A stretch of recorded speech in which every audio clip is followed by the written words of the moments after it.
treasures, yes. Yes, it's amazing the conversations that have taken place over the years and the work that each individual gets to do in the process.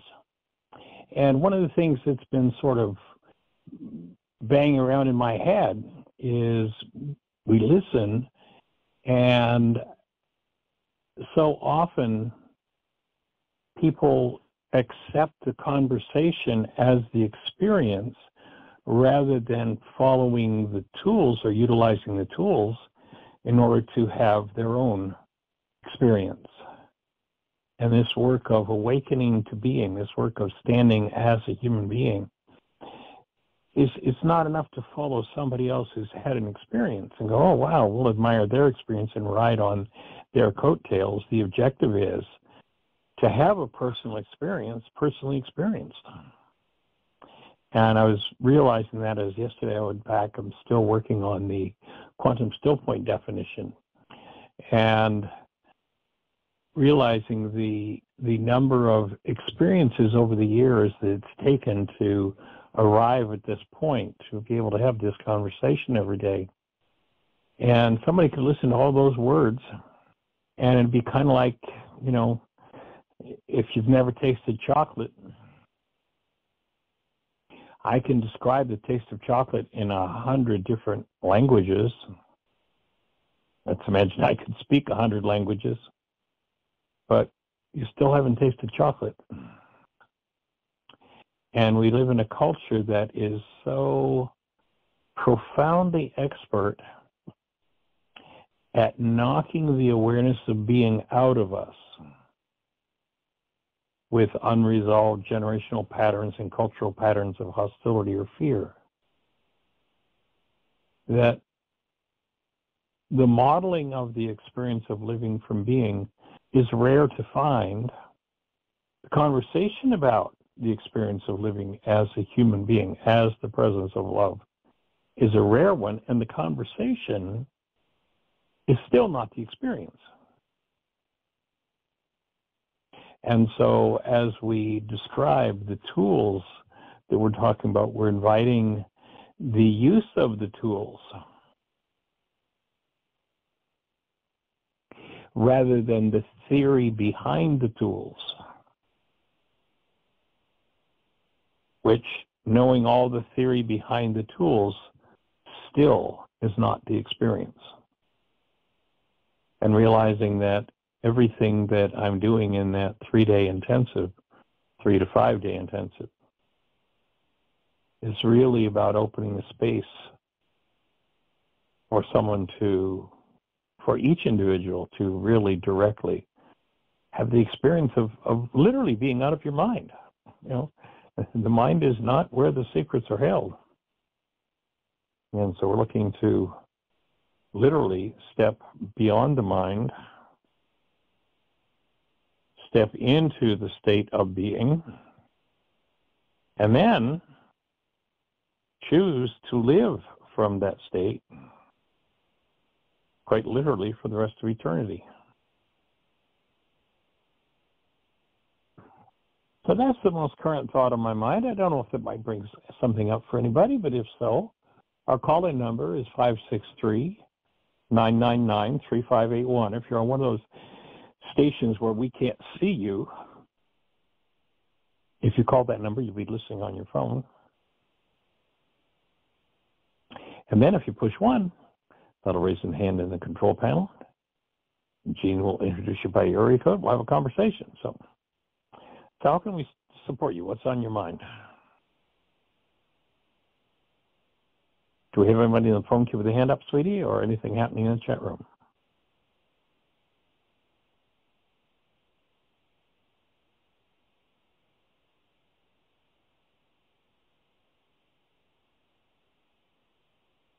I think your mute button's on, sweetie. I can hear you speaking through the wall, but you're not coming through the phone. There you go. Okay, there we go. So, yes, Susan's on 610. You're on the air. Hey, hi, guys. Well, congratulations on all those videos you put up. Isn't that awesome? It is. It's amazing. What an achievement. What an amazing thing. So, congratulations on that. I have a little announcement, and that is that on Wednesday, August 7th, I think it is, Michael Bennett will be reporting into Cathedral Towers in Jacksonville, Florida, to move into his new place. Yeah, he has agreed to do it. I know, and Jonathan's going to drive him down, and they're trying to figure out how to do it in the most economical way without too much wear and tear. And anyway, it's just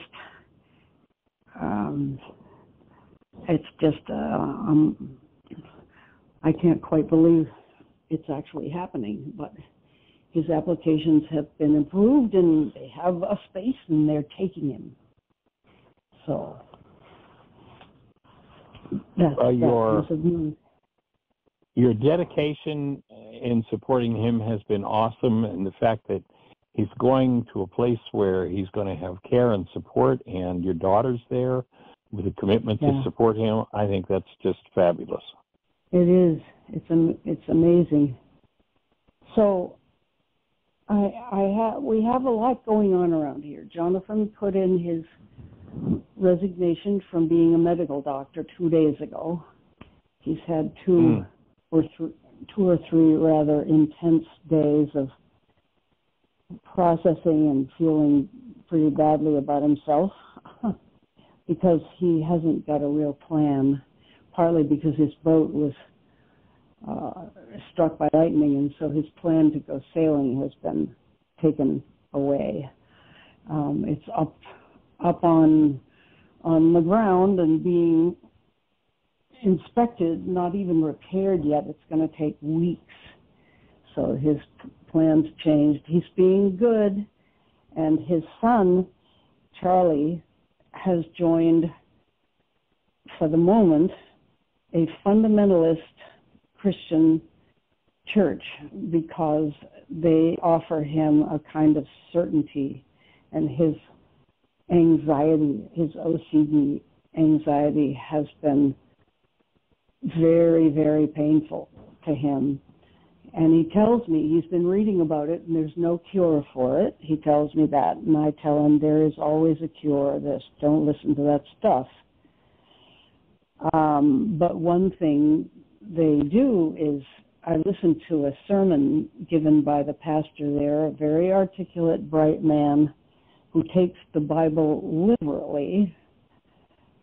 And, that's complicated because a lot of the things in the Bible contradict themselves. But it's been quite an adventure having dialogues with Charles where I can just applaud him on his excitement about it and how much he's growing, and I love his dedication. And yet, there are a lot of things like he doesn't want to talk to the priest in our church who is married to a man. Wonderful guy, artistic and articulate and bright and just the best. But Charlie doesn't want to talk with him because he doesn't agree with his lifestyle. So we're a lot of interesting stuff going around here. Thanks for listening. That's just a report. I know it's not asking you a question, although any help on OCD, if you know much about it, there is an actually different, the brain looks different. People who have OCD, the brain is different in a way that I don't understand, and I wonder if you understand any of that. Well, my take would be that if one is moving in the direction of destructive behavior due to OCD, then yes, then they have a problem. But if one takes charge of their own mind, i.e. their goals, then it becomes OCD, an obsessive-compulsive blessing. And they can make constructive use of those compulsions all the while weakening the compulsivity by knowing. It's like, I was thinking today, as again I've been writing about this quantum still point, and basically what we're doing is getting people to understand how their instrument works. Let's imagine that I'm handed a car and I don't know anything about cars, and gee, if I'm a mechanic, I know that if it's missing, I need a new spark plug. But if I don't know there's such a thing as a spark plug, how can I fix it? How can I put a new spark plug in it if I have no knowledge of it? And the knowledge of the brain, sadly, is so horribly lacking in this culture, even by brain specialists, because we're not dealing with the brain, we're dealing with the mind. And yes, whatever content is in a particular instrument, the instrument's going to change according to that content. Yes, so every brain is going to look different. And if you understand that the way you change a cylinder in a car, or a spark plug in a car, is you need a certain set of tools, and you need how to apply those tools, and you don't just dig out the wrenches and turn the car off while the engine's steaming hot and put your hands in there, because you'll get burned. You go, oh no, we don't fix those things because they're dangerous. If you don't have a clue how it works, then yes, it's difficult. And my highest thought would be that the fact that he's gotten the relief that you've shared with us from entering the church is awesome. Just help him keep building brain cells for how his instrument works and what the tools are, and he'll be absolutely fine. That's great. That's great. My son has gotten very anxious about this, and I tell him, look at me. I was a fundamentalist for a whole year, and my parents just did the right thing. They just hung out. They were happy for me. They didn't make negative comments. They just let me go through it. And I tell my son to do the same. But I love your idea of OCB, that this is an opportunity. How gorgeous is that? That's great.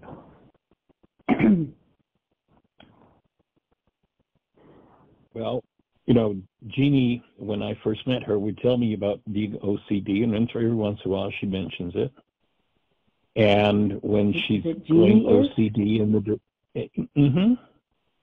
self-proclaimed, self-diagnosed. Yeah. And when she's going in the direction of OCD, I would just give her a gentle reminder. She cancels the goal and lets go of it. And it's totally, completely, you've acknowledged and we've all observed how if it needs to get done, Jeannie's going to get it done.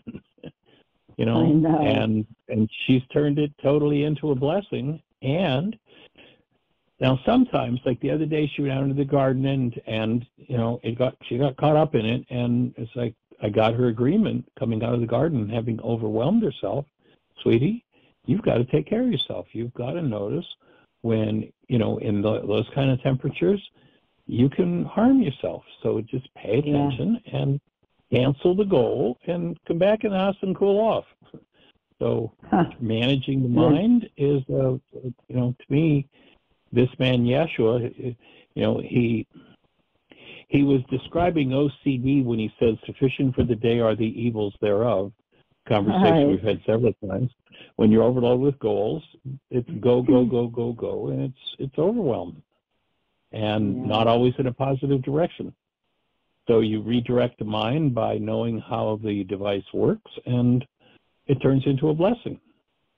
Any thoughts for you on that, Jeannie, as we talk about you? No, it's absolutely true. It's like, if I know that there is a task that needs to be done, it actually pulls me in two directions to let it go. Well, Jeannie, it's something outside of you pulls you in two directions, honey? My mind. The go punch him in the nose, Jeannie. Yeah. Cancel that thought. Yeah, cancel that thought. Right. So, Jeannie, you don't want to set that kind of a goal for her. Yes, ma'am. My child.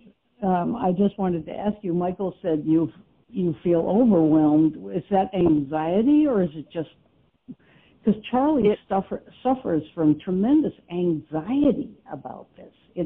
It just painful. It just takes practice to, let it go, and whether it's like at the garden, the job was incomplete. It's still incomplete, and I'd love to go out there and finish it, but I promised Michael I wouldn't. So that's good. Well, you're a terrific example. Yeah, over the years, there have been several times where I literally have taken her hands, led her to a bathtub of water, and said, just soak, just take care of yourself. Recognizing when that kicks in and it's becoming destructive, canceling the goals that drive the mind, because, OCD is totally, completely based in goals. Now, will the structure of the mind change if one has been overloading for years and years and years? Yeah, and it's going to take time, and unwinding that by recognizing that every behavior prompt is based in a goal. My behavior prompts are, quote-unquote, driving me to anxiety, then I need to start to cancel the drivers and process what's underneath it. Yeah. And it will change. This is so helpful. This is going to sound really funny, but we're having a family reunion this weekend, and we're all driving up to Salem, Connecticut. Charlie does not want to go. Why? Because he's afraid he won't be able to smile. This has been an issue. People will expect him, he thinks, to smile, and he won't be able to smile. He has a perfectly sweet look on his face, but he just can't seem to stretch out his mouth wide when he thinks it's required. So he has this goal to smile when it's supposed to be the thing to do. That's so cool. I'll just say, to give up the goal of smiling, you don't have to smile. This is very hard for him because he's very sociable and wants not to be, a curmudgeon. So, but that's perfect because it's very specific. Yeah, the next level in that would be and probably have a private conversation about, who and at what point were you feeling judged about the way your face looked, about not doing it right? Where's that power person dynamic come from? And if one's power person isn't there and they're under stress, then the power person dynamic will kick in and take over, and that would be the place to forgive, to let go of that dynamic in the mind, whatever it is. And so if it's some sort of self-judgment, it's become self-judgment because it was a dynamic that was externally applied, and he took it on. Most likely. Now, it could also be something that was genetically applied. We've got we've talked about before, there's the active receiving of a power person dynamic, somebody who had more power over our lives than we did, wasn't functioning as love, gave us a direct message, or, and this would tend to point more to a genetic type of thing, or we made up, we took it on passively, an event happened, and I made up a message that didn't come out of my power person's mouth, but it might as well have. And when I start to let go of them, then I free myself of that energetic pattern in the mind, which functioning through, let's say it's related to speech, functioning through the speech center of the brain, all of that overwhelming energy in the speech center of the brain is somebody with a brain scan is going to say, oh, look, this brain is different from others. Yeah, it is. Because there's all that overwhelming energy and self-judgment and, I'm going to be, what's the consequence? Well, that might be another conversation. Well, let's say you go and you purposely refuse to smile the whole time. What's going to happen? Oh, people will judge me. People won't approve of me. I might get rejected. I might get hurt. And as he looks at all of those dynamics and starts to let them go, then he can get free of them. And maybe, with his new fascination with the church, give him the Aramaic interpretation, maybe dig that passage out on sufficient for the day are the evils thereof, and I don't know chapter and verse on it, but explain to him the meaning of the word evil in Aramaic and what Jesus was talking about in this case. It's like, don't overwhelm yourself with these things, son. And here's how you refrain from overwhelming yourself. You cancel the goals that are driving you to this compulsion and free yourself of it. Yeah. In that single passage, if someone really understands that single passage out of Yeshua's mouth, that's the end of OCD. For somebody who will apply it, and it's probably going to take some serious support for somebody who's got such an energy compulsion that it drives them, it's going to take some external support to get to the point where you can. Yeah. But there's Yeshua knew how it worked, and there's the resolution of it. Well, thanks, Michael. That's great. So, well, I'll just I hang think in that here. It's awesome that you're there with that kind of commitment with him, with Michael, and how, and I would put money on the table that says it was your reaching out repeatedly that gave Luke the lifeline to bypass the challenges he was having, and you're working with your other grandson. I think it's awesome. Thanks. Speaking of Luke, he's reliving his family dynamic with his father. He has found a girlfriend who is love bombs him and then rags on him, mistreats him terribly, and he's very attached to her in a very unhealthy way. And he knows what he's doing. I've told you about this before, but he's about to graduate. Knock on wood. He's graduating this, I think it's Friday, from after 7 years. The alcoholism really got in the way there. 7 years. He's finally finished and wants to get a job, and he's basically doing well, but he's just not able at this point to become sober from this new addiction, which is the girl. And I don't talk to him much because he's so ashamed. He knows what he's doing and he just can't give it up. So,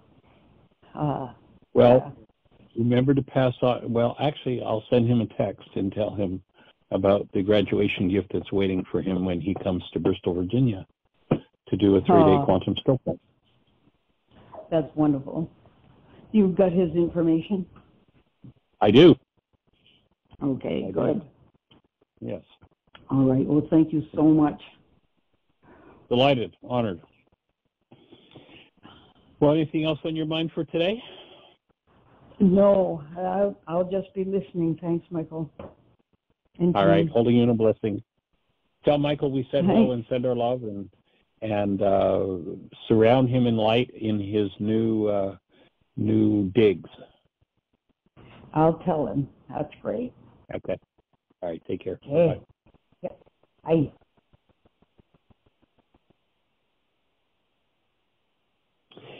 Well, Miss Jeannie, do we have anybody else in the phone queue with a hand up or anything happening in the chat room? Yanka's with us in the chat room, but nobody has a question or hand up.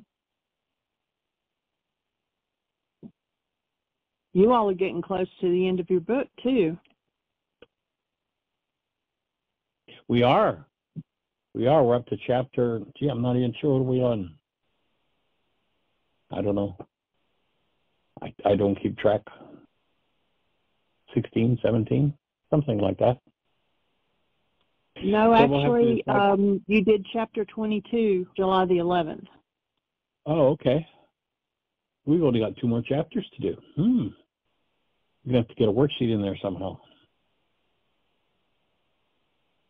How has your vacation gone, Inca? Your son's back home, I assume, and hope all is well.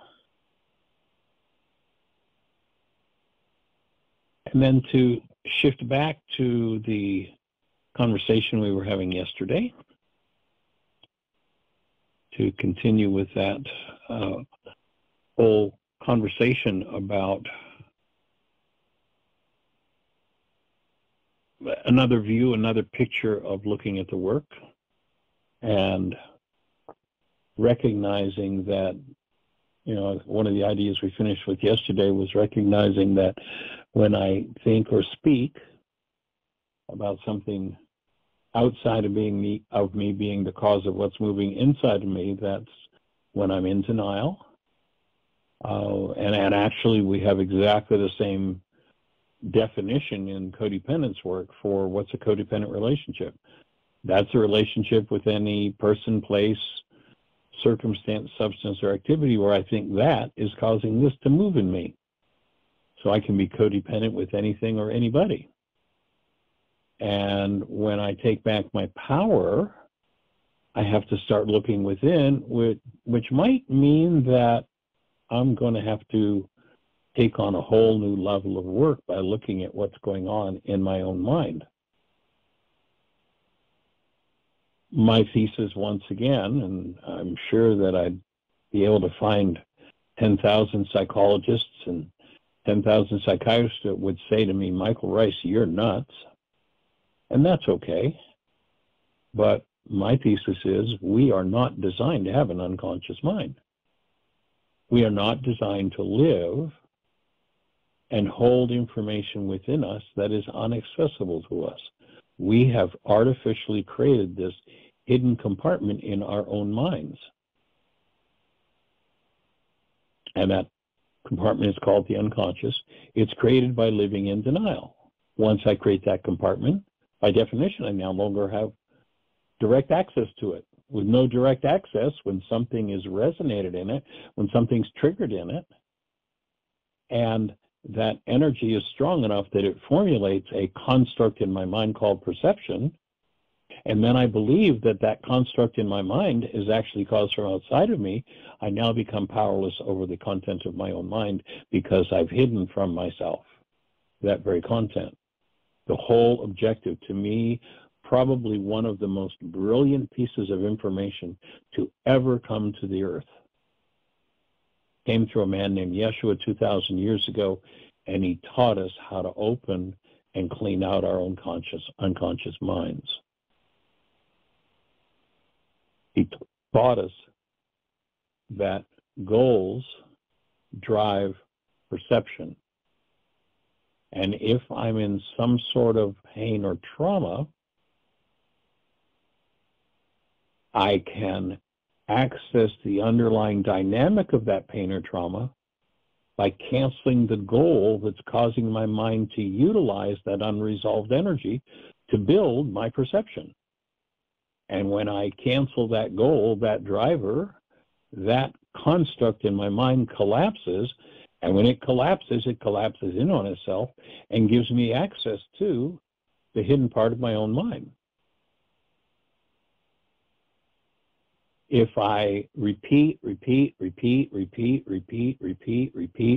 and repeat again, my denial, Bill's to blame, Harry's to blame, Mary's to blame, George is to blame, on and on goes the list, or even my own personality is to blame,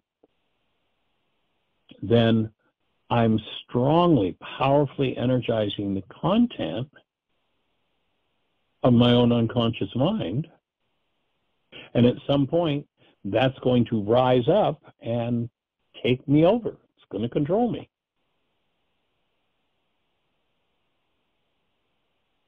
So, short of a punch in the nose, cancel that thought, as I said yesterday, my denial causes all of the unpleasant sensations I feel in my structure, and it intensifies pain. How do I tell if what I'm feeling is created by me or created by someone or something outside of me? There's a really easy test. If I'm feeling it, it's mine. Now I can live in denial in the whole culture. This is like it's the universal standard in the culture. You made me. And whatever word you follow that with, angry, afraid, sad, terrified, that's a statement of denial. And for someone else to make you angry, to make you afraid, to make you sad is just so ludicrous, so ridiculous. And yet, virtually everybody in the culture believes that that's the reason when they're afraid, they're afraid. That's the reason when they're angry, they're angry. That's the reason because something out there happened. And it's all based in a lie. If I'm feeling the movement of impacted, unpleasant energies that I've hidden from myself through denial, I'm doing that to myself. And the way I hide them from myself, again, we're back to how does the car work? If I don't know there's spark plugs and a spark plug goes bad and I hear it, misfiring, I'm not going to have a clue what that means. If I've hidden every pained energy from myself by blaming everybody else,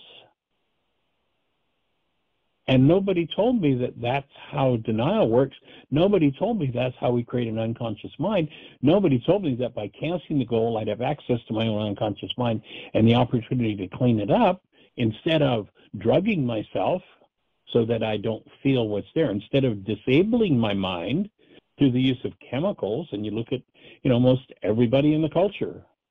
We are the most drugged culture in history. You look at the amount of sugar that's consumed in this culture. You look at the amount of alcohol that's consumed in this culture. And those are all just physical forms of denial. I'm going to anesthetize myself against dealing with what's inside of me. To me, one of the most atrocious things that's happening today in this culture is that virtually culture-wide, it's becoming acceptable for people to drug themselves with THC and celebrate it and think it's wonderful that it's legal. Now, personally, I think that the whole war on drugs, if you look at where the war on drugs started, it started with a particular political guy who wanted people to go to war and kill people for him, just like kings do. And when they wouldn't, then he literally started a war on drugs because he could not force these kids on drugs to kill for him. But a whole society buys into this error that something outside of me is the cause of what's moving inside of me, and then develops industries that support that lie by feeding me sugar, caffeine, nicotine. Pot is now on the list. It's like, why would you want to? Oh, I see. You're in so much pain, and your pain goes away when you smoke pot. Oh, okay, I got it. So now you're using a disabling chemical to force that which you refuse to deal with out of awareness. Well, that's one way to do it, but if you think about it, what do you suppose the cost of that is? What damage do you suppose it does to the instrument? There's a gentleman named Ammon, Daniel Ammon. He's a psychiatrist, I know, up in California. He does brain scans, and he has a poster, and he shows the brain scans on a half a dozen different kinds of assaulted brains. When I've traveled and I've gone into treatment centers and jails, I used to carry that poster with me. And of course, from a distance, you can't tell what the poster says, but there are several pictures on it. And they're each pictures of brain scans. And there's a normal brain scan. So I'd go into, let's say, a recovery center with young teens, and I'd show them that picture from a distance. And I go, this is what a normal brain looks like. See how rounded and fluffy? This is a whole functioning brain. And here are a series of abnormal brains.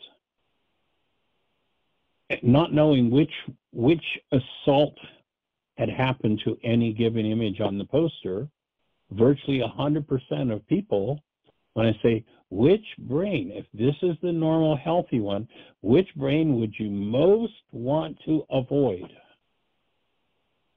and virtually everybody picks the same one.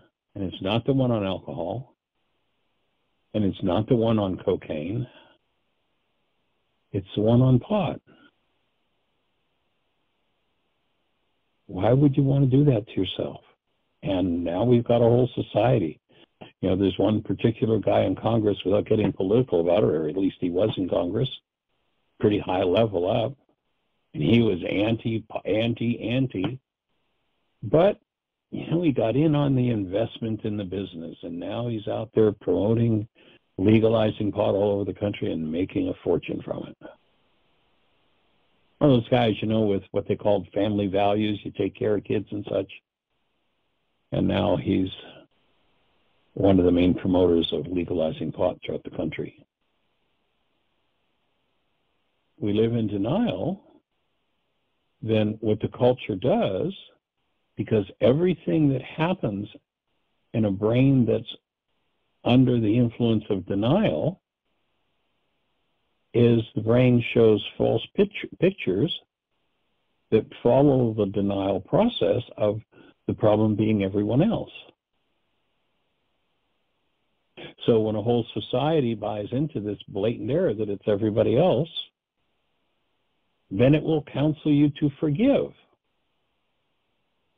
But you will notice that it will counsel you to forgive person after person after person after person after person after person. Like letting somebody else off the hook is going to change the condition of your brain. Never forgive anyone for anything. Many people say, well, oh yes, that's right, I need to forgive myself. No, please never forgive yourself for anything. Pardon yourself, pardon them if you will, but then get back to what forgiveness actually means. It's a way that you collapse pained perception, whatever the official name of the disorder is, whether it's OCD or, you know, rage or whatever it is, understanding how that mind produces its pained perceptions. And you'll notice that, you know, unless you've got somebody who's just a generally a miserable person, you'll notice that they're pretty much happy with everybody when everybody's fulfilling all of their goals. They only go into upset, they only go into rage when this person in front of them is not fulfilling a goal they hold for them. How does that work? If I hold a goal for you to complete something for me, and you don't do it, you're probably going to trigger the power person dynamic. My power person was not functioning as love, and I took on pained energies, and whatever kinds of abuses my power person passed on to me, I will pass on to the person who's not fulfilling my goals. And I'll be living out that power person dynamic. So sooner or later, one has to realize if you've been through a particular painful reality 87 different times with 42 different people, you're the only one that was there every time. Your pained energetic patterns are about you, and you will never be forgiven for those things because those things are energetic patterns that need to be forgiven you. So it's not about being forgiven or let off the hook for your errant energies. It's about reaching in and removing the errant energies themselves.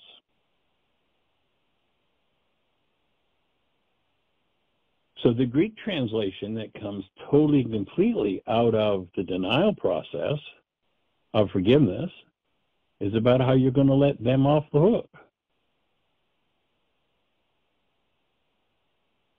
When somebody does that, they've engaged in the Greek act of pardoning and totally ignored forgiveness. And pardoning is a nice thing. It's a good thing. But if you've been taught to pardon in place of forgiveness, that's like,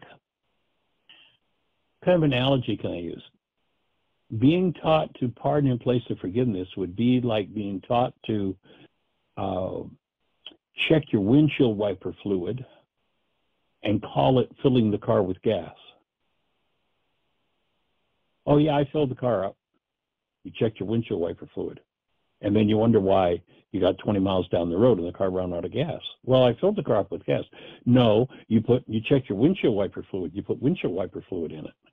That's about as dumb a fact when people tell you you're supposed to forgive somebody else for what's going on inside of you. And you call that forgiveness and you wonder why you're still in pain. Well, forgiveness doesn't work because I'm still in pain.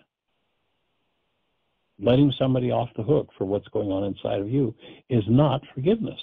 It's backward. It's inside out. And virtually everybody's talking about how they've forgiven them. So if one is taught to pardon in place of forgiveness, it leaves one with no way to remove the generational dynamics that until we actively forgive them, eat us alive, literally. Heart disease, cancer, every degenerative disease, divorce, poverty, trauma, all of those things happen as a result of the misunderstanding of forgiveness and the lack of forgiveness.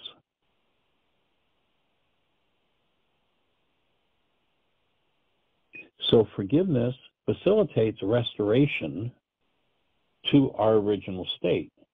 And if you don't know what the original state of a human being is, just hold a newborn baby and tap into their essence.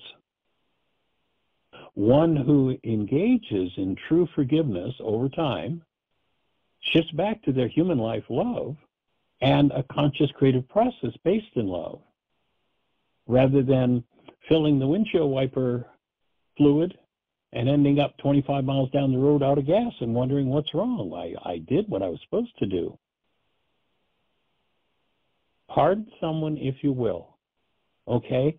You know, it happens. People do crazy things. I have, you have, we've all done crazy things. So we all deserve to be pardoned for those things. But if I call letting you off the hook for what you've done forgiveness, then I will never engage in actual forgiveness. So speaking about forgiving them is kind of like saying, well, I'm driving to Charlotte, North Carolina and getting in the car and going to Birmingham. And then when questioned, proclaiming the false as true, the pretense that you drove to Charlotte. You can never forgive another. Forgiveness is about removing painful content from your own mind. Letting another off the hook or sending him your best wishes does not give you access to, nor remove the hidden generational energetic dynamics held within your own mind. So once again, apply forgiveness the only place it belongs, inside yourself. So this whole conversation, I mean, you see bumper stickers on cars all the time. I've been forgiven. You will never be forgiven for anything. You can't be forgiven for anything because forgiveness isn't about being let off the hook.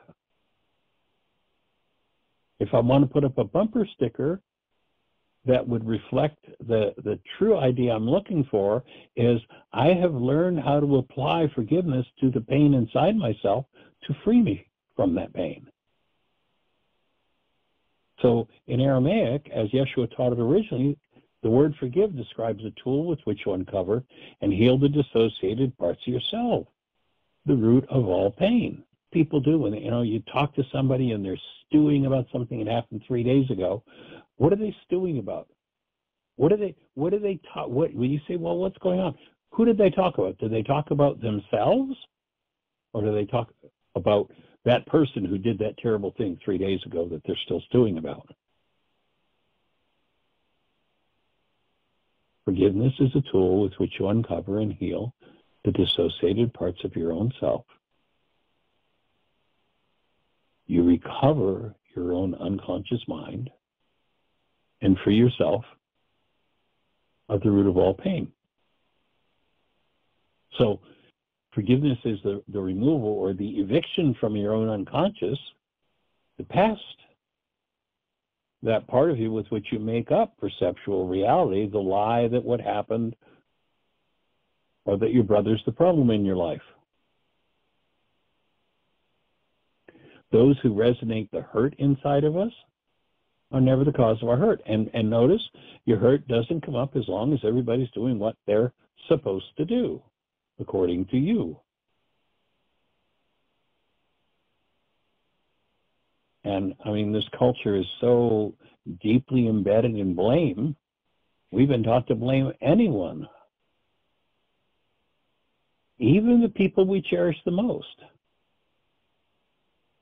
And, ultimately, any object of attention, brother or self, will do when one's in denial. So Yeshua had a specific how-to technology for forgiving, for accessing and removing disintegrative thoughts, energetic patterns that did not belong within your own mind. And here's where the brain structure comes in, because what forgiveness does is it decompresses, decodes, and removes the actual neuropeptide that distorts cellular function and distorts the cell itself. Yes, energetic patterns will cause an anomaly in the brain. But the anomaly in the brain is not the cause of the energy that's stored there. The energy that's stored there, the dissociated content that's stored there, is the cause of the cellular dysfunction.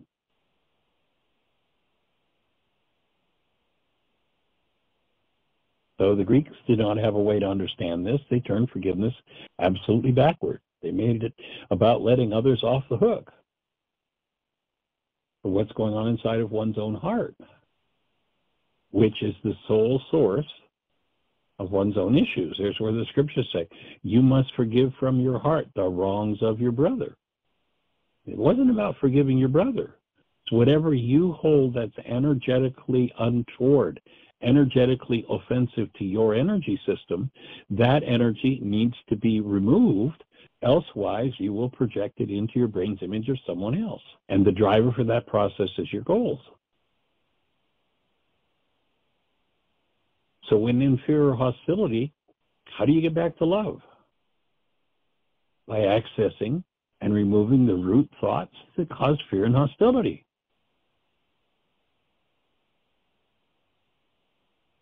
When properly understood and used, its activity accesses and removes the generational impact of hostility and fear.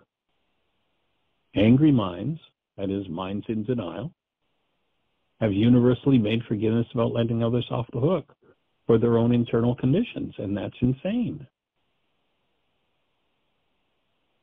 Use forgiveness to see, access, and remove the internally generated disturbances, and that's the only thing you can feel is the disturbances that are inside of you, and be restored to your birthright. Now, if you come from a long line of deniers, which we all do, I've never met anybody who doesn't have that work to do, then reclaiming your birthright is going to be a job. Because I come from, we all do, come from generations who were experts at blaming others. Canadian outfit that studies war, and they came up with a number, and I'm remembering now, I believe it was in the last 6,000 years on planet Earth, and in war we've murdered, I'm thinking it was around 6 billion people. That's what they calculated. Think about 6 billion people murdered. That's a lot of blame. So don't be surprised if you find you're an expert at blame or at denial and dissociating from the content of your own mind. You have a hand? Oh, great. Let's say hello. Okay. And Yinka said in the chat room, those moments when life guides you to coming in to listen to Michael, I've been overloading myself with all the things I should have done while my son was away. There were nights I refused to come in until it was midnight from the garden, and I was completing a job, which still aren't complete. And now my son's back, and I'm going to be doing worksheets on letting go of completing the garden. So it's like the same thing that I was talking about. And she said they have 2 chapters left, and that they will also be discussing worksheets. And she's made a commitment to do 2 sheets a day until the next book club with you. Cool. And our hand up is Mr. Joe Bryson out in his field. 864. Oh, hey, young man. Hey, what's Joe going Bryson, on here? a man who's always been outstanding in his field. And the field is where now in Charlotte, there, South Carolina? I am, where am I now? Let's see. Let me take a look around. Yeah, Greenville. Oh, where are you? Greenville, South Carolina. Greenville, Huh? that's it. Yep. Yeah. Yeah, that's right. I just young called man? to say, huh? How am I? How are you? Well, I get to call and be a guest on your radio show. So, I mean, how great is that? I think it's absolutely what a privilege. fabulous.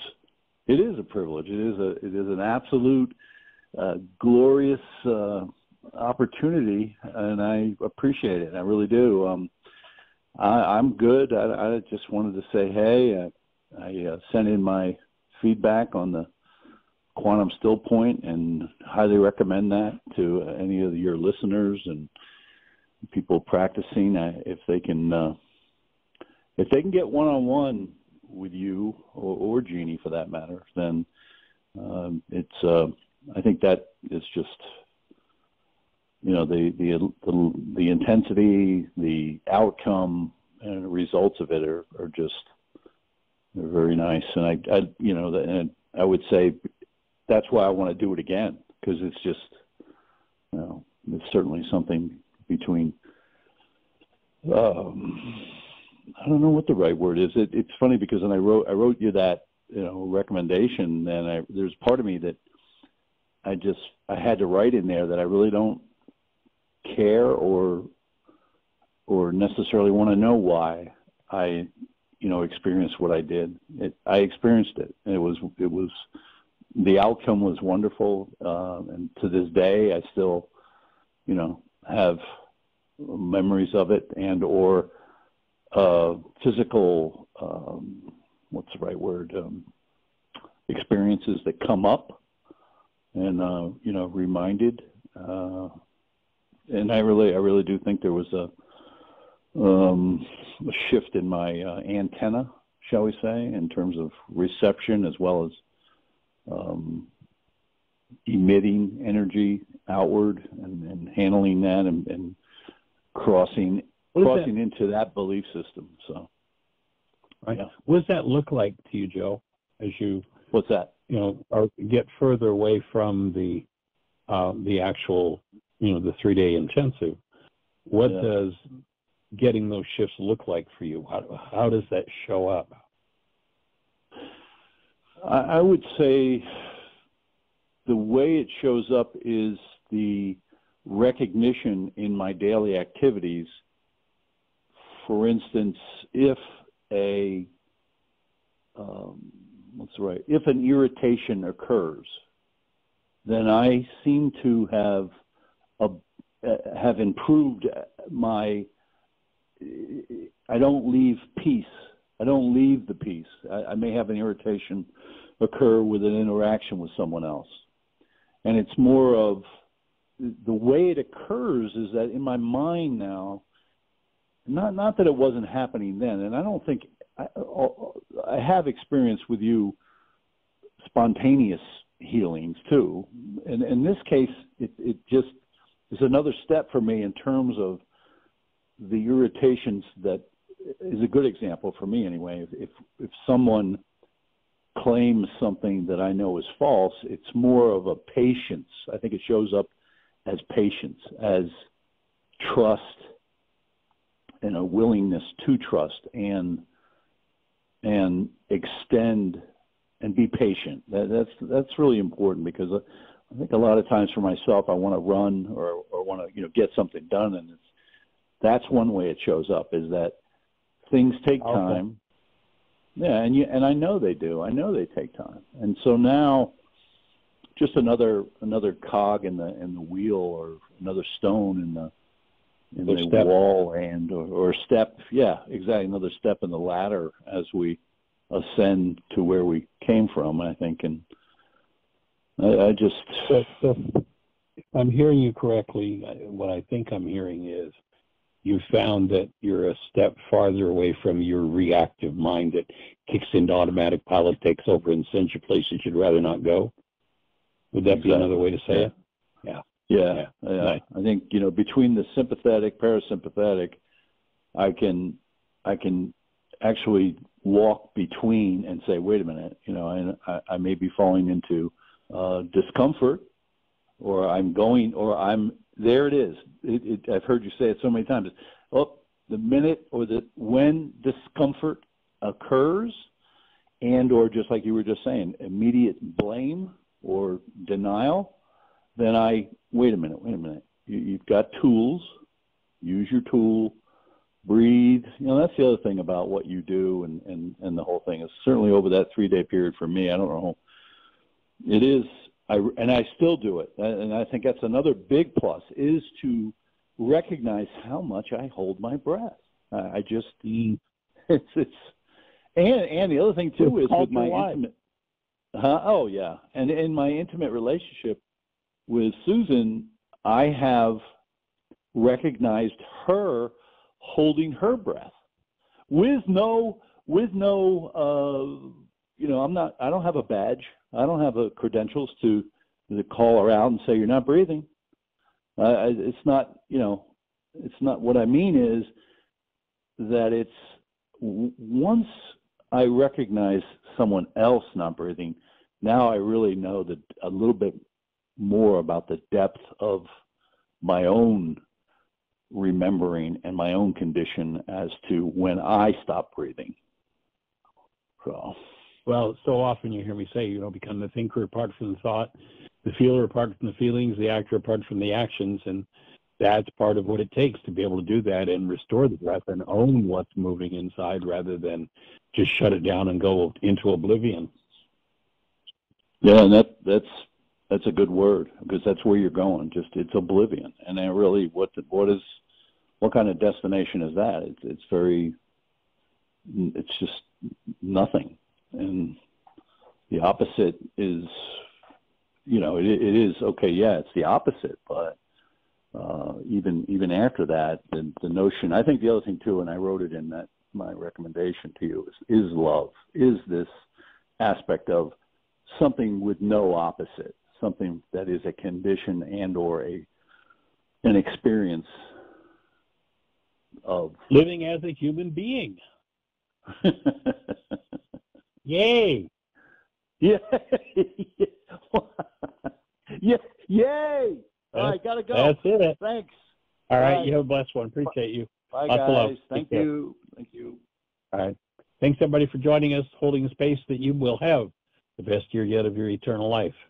It is an awesome gift to give the world.